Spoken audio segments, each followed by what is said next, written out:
It really is a very great pleasure to introduce Professor Bell.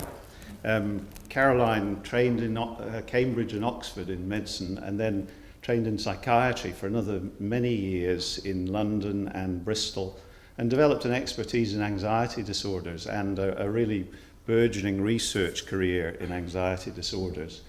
And then she came with her husband Richard to have a look at the possibilities in Christchurch for a short visit in 2002, and bought a bit of land. And so she really had to come and work here as well, because they bought this bit of land to build a house. So she joined us in 2002 and worked in the DHB half-time and in the university half-time, and continued her career and became head of the Anxiety Disorders Service with a great expertise in anxiety disorders. And then in 2011, things of course changed dramatically. And Caroline, as the expert in anxiety disorders, became the person who was called upon to lead the DHB response to the earthquake, the psychosocial response. And she did that. She was seconded from our department, so there was quite an impact on her research career. And despite that, of course, she's reached where she is today. She got back to us briefly in 2015 before, tragically, the mosque attacks in 2019 once again took her away to lead the DHB psychosocial response. She continued to do that through COVID, again a situation that led to a lot of anxiety amongst the population. She's really developed a world expertise and reputation for leading the responses to these sorts of disasters. So the final thing I'd like to say is that Caroline's been a close colleague for 22 years, and I would say she's the most supportive, hard-working colleague I've had, and I can see a lot of people in the audience nodding. I know many of my colleagues believe the same. So it really is with very great pleasure that I introduce Caroline and ask her to present her professorial lecture.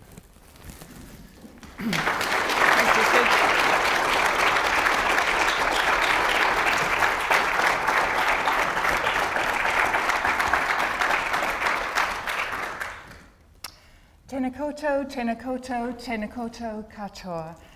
Ko Hadley te moanga, ko Thames te awa, ko Ingare toka tipuna, ko no Aotearoa te Kiangi, ko Caroline Bell aho, no reira, tēnā koutou, tēnā koutou, tēnā koutou katoa. Assalamu alaikum.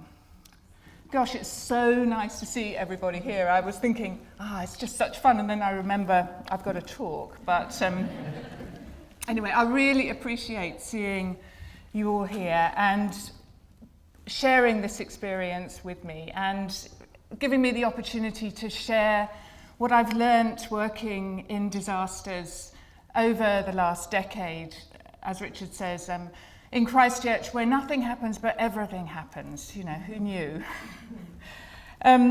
So it's customary at events like this for me to tell you a little bit about the journey that led to me standing here before you this evening. So I'm just going to briefly start with that. So I was born and brought up in the southeast of England in a town called Leigh-on-Sea, which is a bit of a euphemism because it was the Thames estuary, which is quite brown and muddy and not a bit like the oceans around us. But that notwithstanding, I had a really wonderful childhood with my two parents who've sadly recently-ish passed away, and two younger brothers. So most of what I'm going to tell you about my journey is about people that have influenced me along the way. But there's one... hang on. So as I said, mainly it's been people that have influenced me, but there's one exception to that is Cambridge University. This is the backs of the Cambridge colleges on a day like today, really. And I went there when I was about 9 or 10, and that's me. How sweet, 9 or 10, with my family to visit. And I remember walking around and thinking, this is the most amazing, special place I've ever been. And I really, really, really want to go there to study. So I did work really hard, and in 1981 I went to Cambridge to study medicine.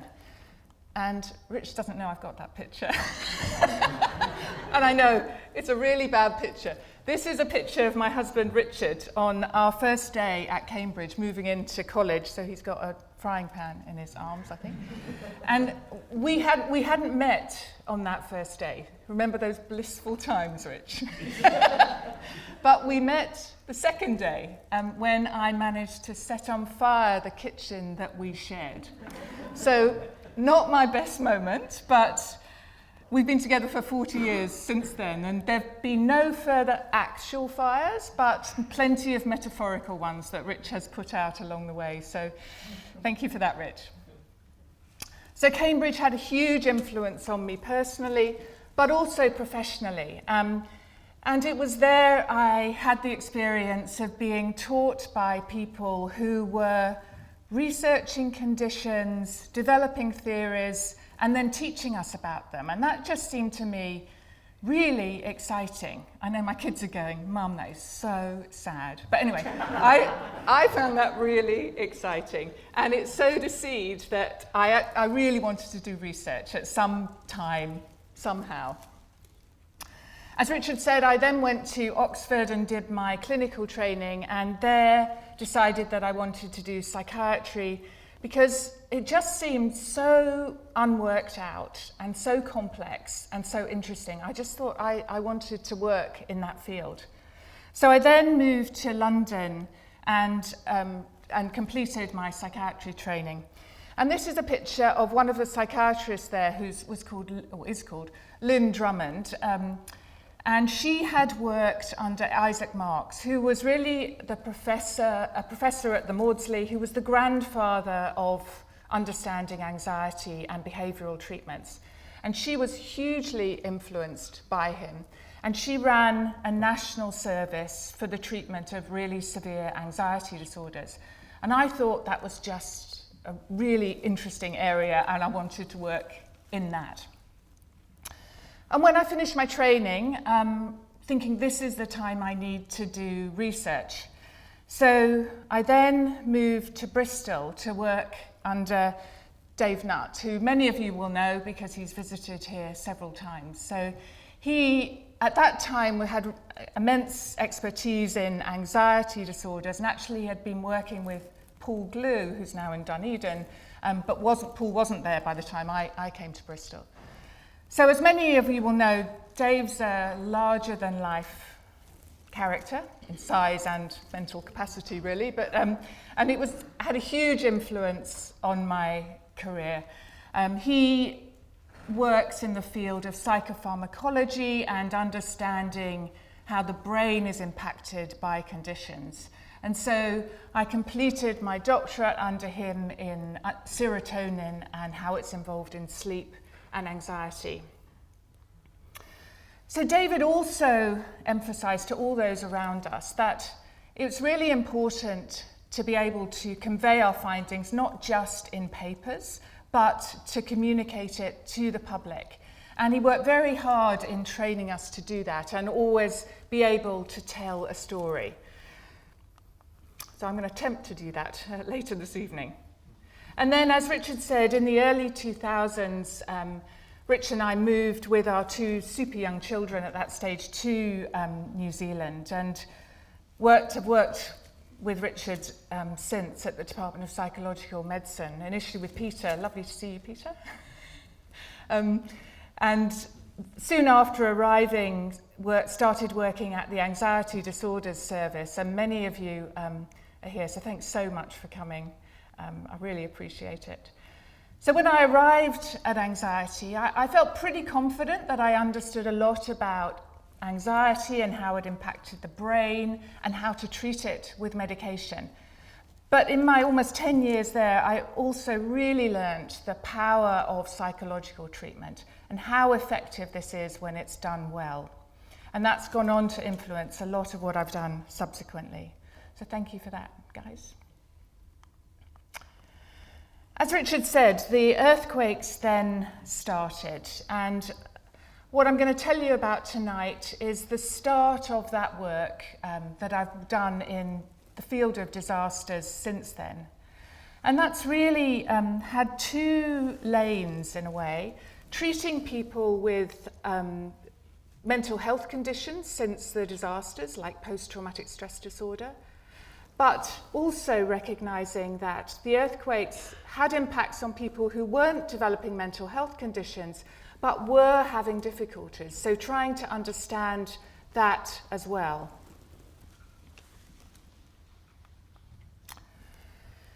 So just reminding ourselves, this is February the 22nd, 2011, when the earthquake hit and the city fell. And I'm sure many of you look at that picture, that feels like a lifetime away, but at the same time, like those experiences seem relatively present all at the same time.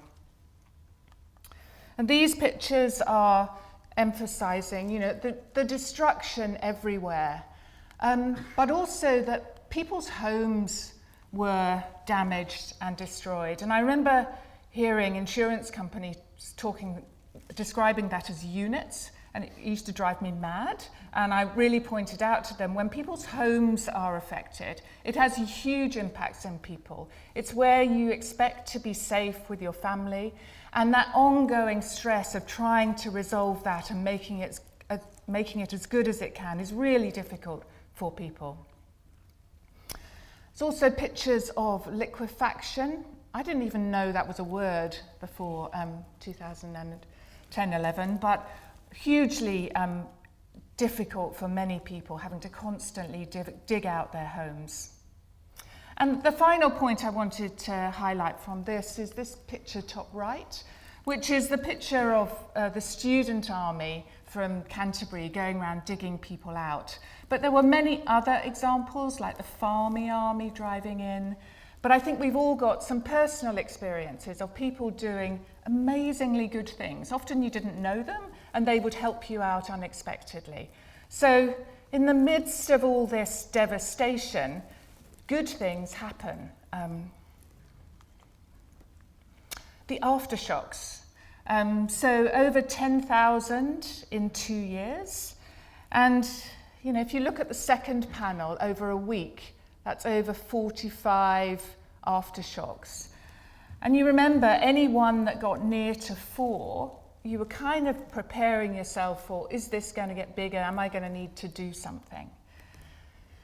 And I often say, I don't think there's many ethics committees that would allow you to put rats through that number of adverse shocks with that in such an ongoing way over 2 years. Okay, so we've talked about the acute stressful things that happen in the context of a disaster, the buildings falling, the aftershocks that happen. But we've become more and more aware of secondary stresses, things that unfold after a disaster. So people's families being hugely disrupted, the really long-standing wrangles with insurance agencies, delays in rebuilds, financial pressure on people, workplaces being relocated and the start of the beloved shared spaces, and the change to the landscape of the city. Everything looked different. And if you think about it, that's people being hit on every front, at home, at work, in their environment around them. So of course that's going to have an impact on people. And we've become more aware that these secondary stressors for many people were bigger, or at least as big, but if not bigger than the earthquakes themselves. So there is a whole literature on disasters, how disasters around the world have affected different communities. And this is sort of a summary of those findings. They all say that the disaster is just the start of a really complex series of life events that people then have to face. You have those acute reactions to being in a really terrifying experience, so being very anxious, being very jumpy, scanning for threat everywhere, which many of us had for months. And that's a normal and universal experience. And then layered on top of that are the reactions to those secondary stresses, the things that are grinding people down. And they would be people being frustrated, angry, feeling overwhelmed, not having control about situations, and difficulties with concentration. And I'm going to touch on that later. But that's also really difficult because it's at a time when people are being asked to make really complex, life-changing decisions. We also know that the severity of the exposure is important. So if people directly experience the event or if they lose someone, if a community is targeted specifically, that tends to have poorer outcomes than a natural disaster. So for example, a terrorist attack attacking a community has more detrimental effects than a disaster in general. That it's not so much the thing that happens, the event that happens, but it's the person's perception of threat associated with that. So how threatening they felt that was for their life. In terms of timing, we know a lot about the acute impacts, but very little about the longer term. And all the work says that the majority of people do not go on to develop a mental health disorder. But a minority do, and that's typically PTSD and depression. So this is just depicting what I've just said in a sort of graph pattern, but what it's showing is that most people follow the blue and the green lines. So they have some difficulties, those acute reactions, and then they gradually improve over time with no longer-term difficulties. But the minority who do develop mental health problems have them either from the outset, the red line, or a delayed onset when they're just about managing and then some tipping or final last straw event tips them into not functioning. Okay, so we knew a lot about disasters, but this isn't my work, this is Ben Beaglehold's work, who's just there, as part of his PhD. So Ben thought, while we know a lot about disasters in general, it would be really important to know about the impacts of natural disasters. They might be different because it's a whole community being impacted at the same time, and that might have different outcomes. So he set about looking at all the literature that investigated that. And although there are a lot of publications which report on this is the rate of mental health disorders right now, that's not particularly useful if you can't compare them with either measures beforehand or a community that hasn't been exposed to a disaster. So Ben looked at all the studies there were that had measures before a disaster and after a disaster, or had people exposed to a disaster compared to a representative sample that were not exposed to a disaster, in order to answer that question. And then this is a forest plot. Don't ask me about the statistics of this, but Ben afterwards would be happy to talk you through.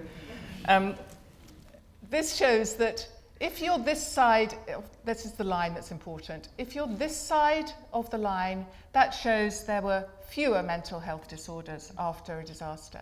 If you're this side of the line, there are more mental health disorders after a disaster. So this shows there are remarkably few really good studies that address that question, but all of them that have been done are in the direction of showing there's an increase in mental health disorders after a natural disaster, and at a rate of about 1.8 times, so almost twice the rate.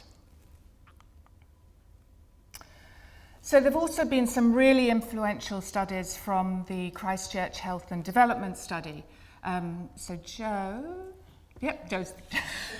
and James are involved with those. But this is an amazing study that's followed children from 1,200 children from birth to now over 40 years, with measures of just about everything.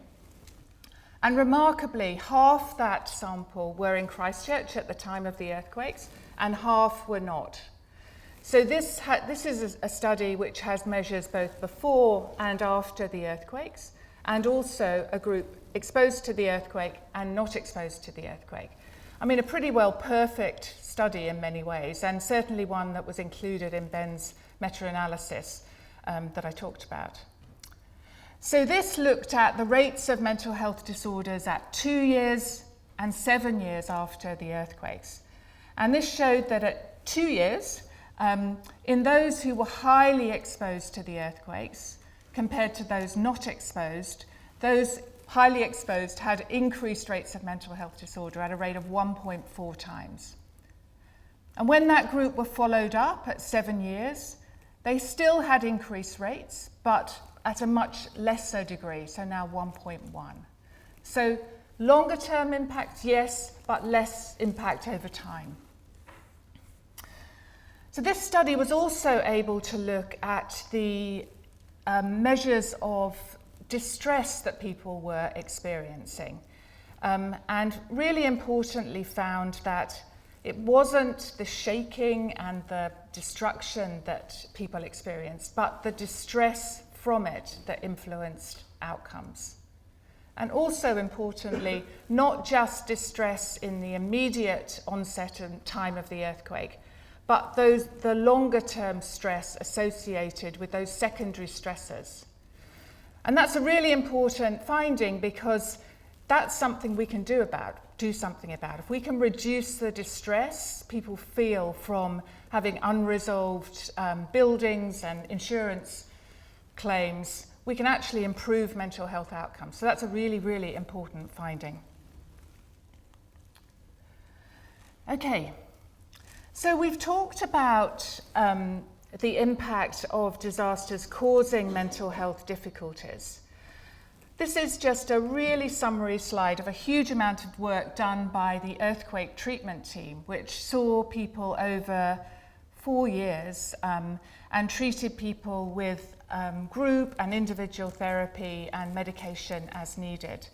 And this shows that, so that's the number of people fulfilling criteria for a disorder, and at the end of treatment, a really dramatic improvement.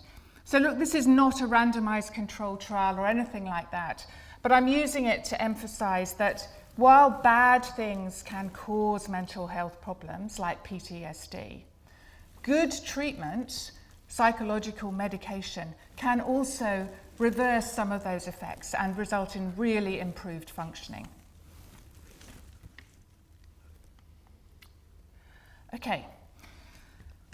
So I've talked about mental health disorders. I now want to talk a little bit about the theme of impacts of the earthquakes on people who didn't develop mental health disorders.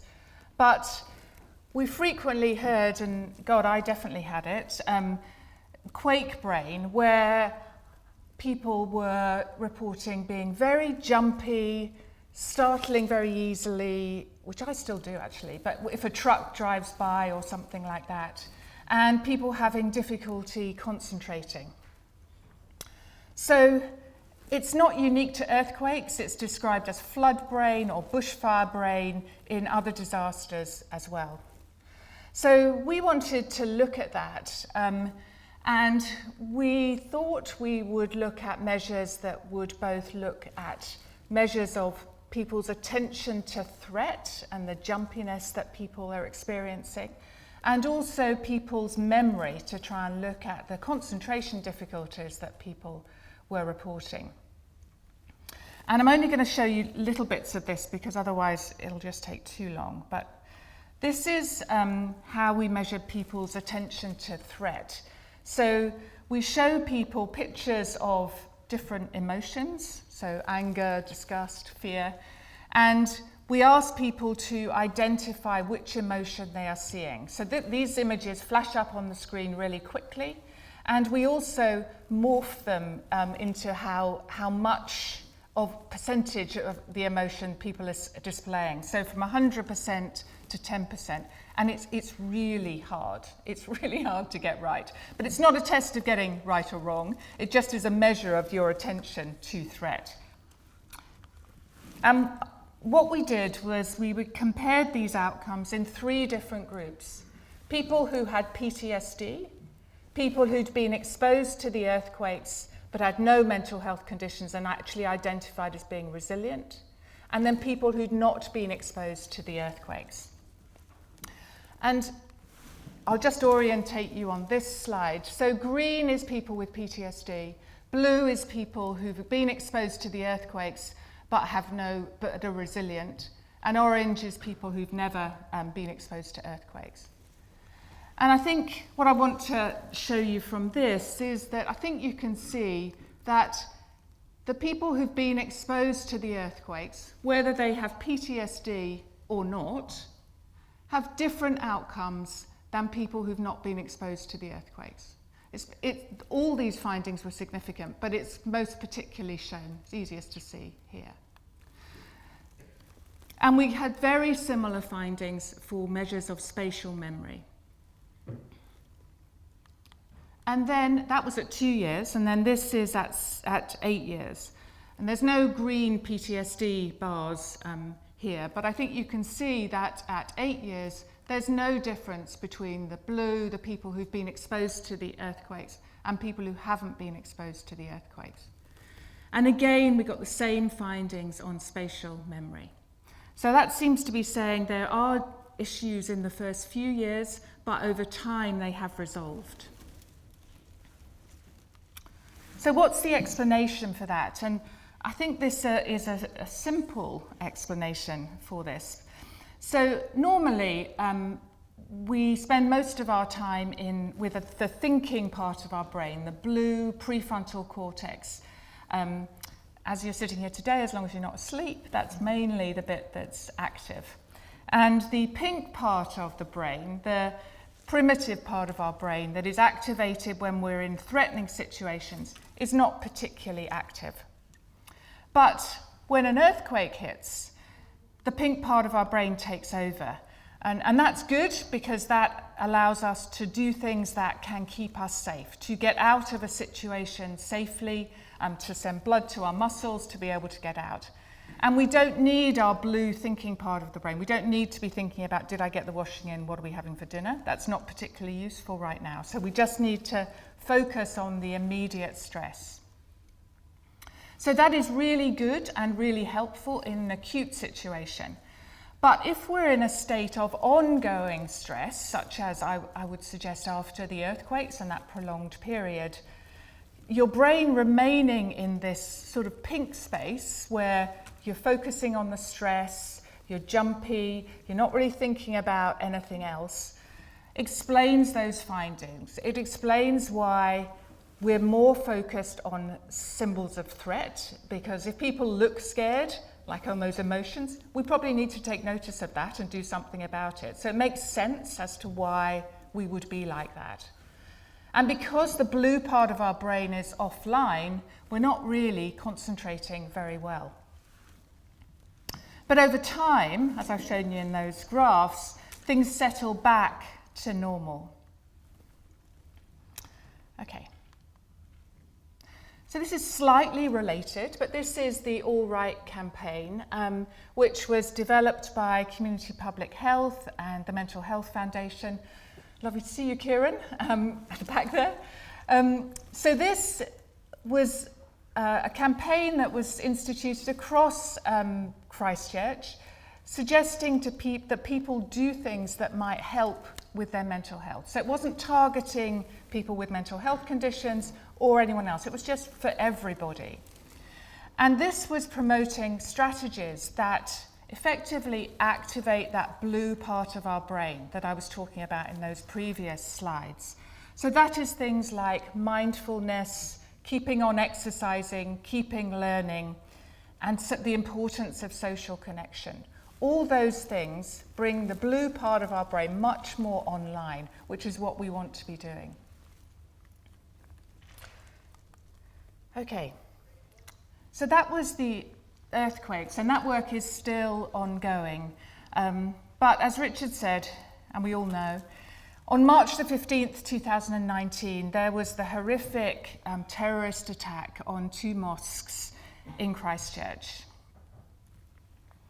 So just to remind everybody here of some of those horrific events. So this was a Muslim community who were deliberately targeted at Friday prayers, which is the busiest day for people. 51 people died, the shuhada, and approximately 250 people were present in those mosques and witnessed what happened. The community in Christchurch is small, it's just 4,000 people approximately, and it's very interconnected because many people have family abroad, and so friends become really, really important in people's lives. So there was widespread impact for people. Of course, the attack was also live streamed, which meant there were high levels of exposure throughout the community. And for many people, New Zealand was a safe haven, and so coming here and having that happen, that sense of security was completely shattered. And further heightened by the fact that people were vulnerable because of the visible difference in their attire often. So this was a community that were targeted specifically for their faith, but at the same time, could their faith also be protective? And that was a question we also wanted to look at. So this is explaining the layers of impact. So there were the people who lost a loved one or were present in the mosques. We know that trauma never just affects the person affected. It has ripples beyond to the family involved, because living with someone with trauma is extremely difficult. So the families of those present, the very close Christchurch Muslim community, who many people lost close friends, of course first responders and emergency personnel, and then the wider Muslim community within New Zealand, and of course the wider Christchurch community on the back of the earthquake experiences.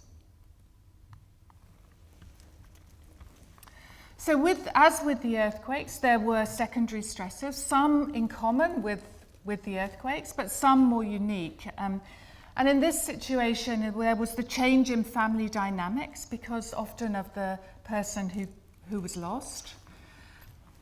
Then repercussions financially and with housing situations, and immigration, trying to get people in from other countries, of course, unbelievably complicated further by COVID. So that was really difficult for people. And very significantly since March 15, and probably more so than after the earthquakes, the constant potential for re-traumatization with legal processes, the coroners, there was in the news today about the coroners' reports, intense media interest for specific people, and other related incidents. So people constantly getting re-triggered. So we ran a study from early 2020 until the end of 2021, which was funded by the Health Research Council of New Zealand and the Canterbury Medical Research Foundation. And the aims of that were to understand both the adverse and the potentially positive outcomes for people's mental health. The aim was to do this at 1 to 2 years, and again to follow people up longer term, recognising the importance of longer term work. And we're still looking for funding to be able to conduct that really important piece of work. The research needed to be absolutely trauma informed from its very core because of the nature of what people had experienced. And truly participatory. So by this I mean involving the community from the start and throughout it. And many of the team continue to work with us. Hi guys, great doing the work with you. But that's been absolutely key to this even being possible. It was, however, pretty challenging. There were 40 different ethnicities and huge linguistic diversity. And just as an example of this is one item from one measure, which obviously everything had to be translated into 6 languages. So whenever we wanted to change, an introductory paragraph, it was absolute nightmare. Anyway, We saw 189 people over that period. And what we found was hugely high rates of mental health conditions since the attacks. So this is a slide showing that over 60% of people had a mental health condition at some time from when the attacks happened to when we saw them. And the most common disorder was depression, followed by PTSD and anxiety, but of course overlap between them. And I just wanted to thank, is Mazhar here? Anyway, these slides are courtesy of Mazhar Syed Ahmed, who highlighted with us the importance of us to be able to communicate these findings to the community. This wasn't just dry information that needed to be held in papers, but we needed to be able to communicate this in a really meaningful way. And the slides are thanks to him. All the good slides, in fact these two are his, and all the rest are mine. Okay. So I've said earlier, it's not particularly helpful to just say these are the rates of mental health disorder at this point in time. But we were able to, through statistics, look at the associations of different disorders. So, and when I say we, I actually mean Joe, doing the statistics to look at this. So, depression was the most common disorder, and we found that depression was associated with people being bereaved or injured. So that makes complete sense and also has been found previously. PTSD was also associated with people who'd lost a loved one, who were injured, but importantly also non-injured survivors. So people who were present at the mosque but who weren't injured. And that's really important because that group are often overlooked in terms of needing services. We also found that PTSD was associated with having had more prior traumatic events. And that's important and somewhat goes against the adage that what doesn't harm you makes you stronger, that actually if you have many traumatic events, that probably is not true. Okay, as part of this study, we also asked a smaller number of people, 20 people in interviews, for their experiences in more detail. And we're able to look at the themes that came out of this. And this is the work of Shasta and Zimner. I didn't know you were coming. Who've done this work. And what this shows is that, as I've talked about with other disasters, there's distress acutely, it lasts a long time, and secondary stresses play a really important role in that.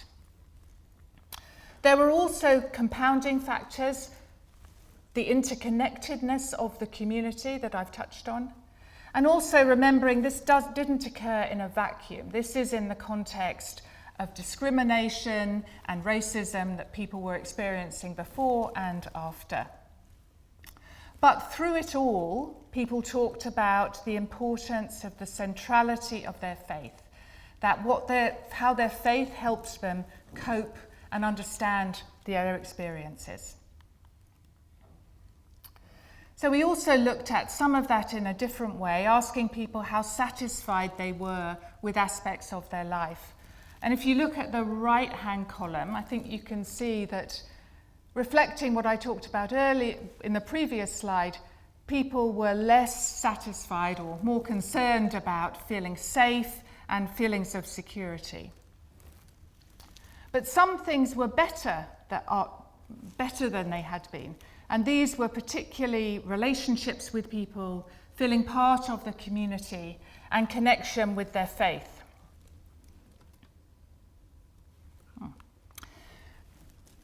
So I just want to turn now to those potential positive outcomes that I've touched on just now, because that is found repeatedly. And this concept of post-traumatic growth, which was developed in the 1990s, initially mainly to do with people going through physical illnesses, but more latterly has looked at all disasters. And what people find is that these 5 domains typically increase. People report greater appreciation for life, feeling closer to family and friends, change priorities like usually less materialistic, a recognition that they are stronger than they thought they could be, and greater engagement in their spiritual life. So we looked at that in the earthquakes. We looked at people who had been exposed to the earthquakes but hadn't developed mental health disorders. And this is the work of Rebecca Smith from Canterbury. And what she found was that all those domains of personal growth occurred, but also, which hasn't been identified previously, a stronger sense of connection with the community. And that may be because it was a natural disaster and the collective experience. I think that probably is what explains that. She also found that people who had a helping role, whether paid or professional, had more growth. In the Christchurch Health and Development Studies, Ben also looked at this as part of his PhD, and he found that greater post-traumatic growth occurred with heightened distress. And again, the importance of that subjective experience of distress rather than the actual thing that's happened to you. And again, this related to both the earthquakes and that the disruption after the secondary stresses. After the March the 15th attacks, we also measured post-traumatic growth. And I think you can see from this is just the mean score. So the higher the score, the greater the growth. And when we compared this with other studies that have reported post-traumatic growth, it's really high. So we're looking to understand that. People talk about things they did connected with their faith, such as a reliance, turning to Allah, reading the Quran, and that probably underpins that. So, the story. The disaster is just the start of a really complex series of events. In terms of mental health, most people are okay in the longer term, but a minority do develop mental health disorders. So we need to have a plan for managing all. Secondary stresses are really important, and we need to resolve them really quickly, and that's important for agencies to take serious note of. Cultural understanding is crucial to understanding any trauma, and engaging the community from the outset is key to making this work. Bad things happen, absolutely they do, but it isn't all negative. And we need to have that understanding to understand the whole picture.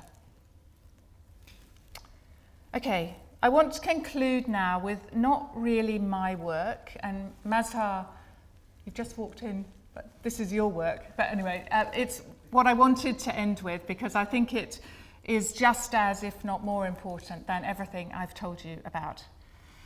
So what we do matters. I've talked about how something like a terrorist attack or any interpersonal violence often has more detrimental effects than a natural disaster. So a person doing something to another person has bad outcomes. But we also know that when people do good things and the right things, this also has an impact. We know this from neurobiology, we know this from psychology. And I'm going to share the work now and an experience that Mazhar has allowed me to share, which I think depicts this better than any graphs could possibly do. So someone was present at the time of the mosque attacks and experienced all those horrific events and came home obviously terrified by those experiences. With his family, collects them together, pulls the curtains shut to keep themselves safe.